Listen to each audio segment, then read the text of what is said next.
It is always very difficult to follow Senator Torricelli, and I just want to thank him for his impassioned plea, which is a very simple plea to the White House, to our President, to the Prime Minister. You gathered today in probably one of the most significant symbols of democracy the world knows, the White House, the place that the President of the United States resides and works. The White House. Every 4 years we select a leader to protect and defend not only our interests, our freedoms, and our democracy, but to promote those values around the world. And today they meet, quite obviously, many items to be discussed. I hope the President reminds Prime Minister Maliki that we lost 4,400 plus men and women in Iraq. Who knows what their future would have been in the United States? They would have been fathers and mothers, scientists, laborers, technicians, engineers, but they sacrificed their future so that the people of Iraq could have a different and a better future. I hope the President reminds Prime Minister Maliki that Americans, 300 million strong,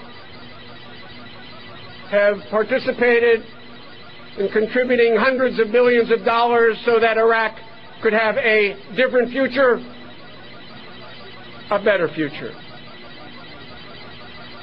I hope President Obama reminds the Prime Minister that there's not only a debt of obligation to the United States, its citizens, its soldiers, but there's a responsibility to do the right thing. I hope my President reminds the Prime Minister that at the end of the day, the honor of two leaders, the President of the United States and the Prime Minister of Iraq, are at issue and are in question. As Secretary of the Department of Homeland Security, I wrote and discussed and contemplated what my country, my Constitution, and my Bill of Rights meant to me. Never, ever did I ever consider a time when I would be in front of the White House asking my President to do the right thing, to delist the MEK, to insist that the Maliki government extend the deadline, to ensure the protection of the 3,400 residents of Camp Ashraf, either through blue helmets and with the support of the United States. It's a symbol of democracy and freedom that we stand before today. And I say to the men involved in this discussion, either ongoing, either later today or perhaps over the next several days, time is running out to do the right thing.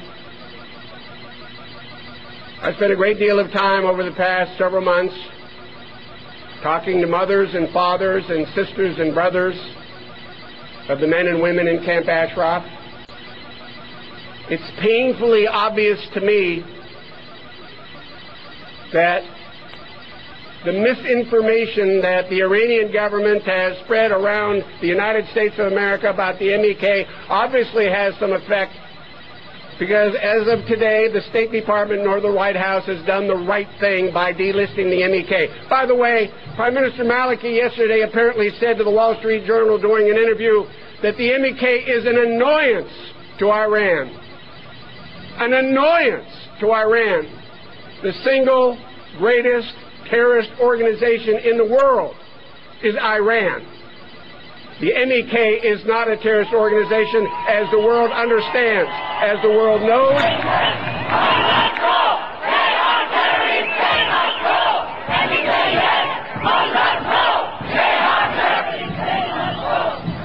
Ladies and gentlemen,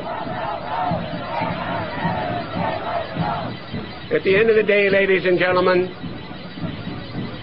the discussions going on in the White House, hopefully the discussions over the next 19 days, If you distill it down to one word, it is trust. Whom should the people of Camp Ashraf trust?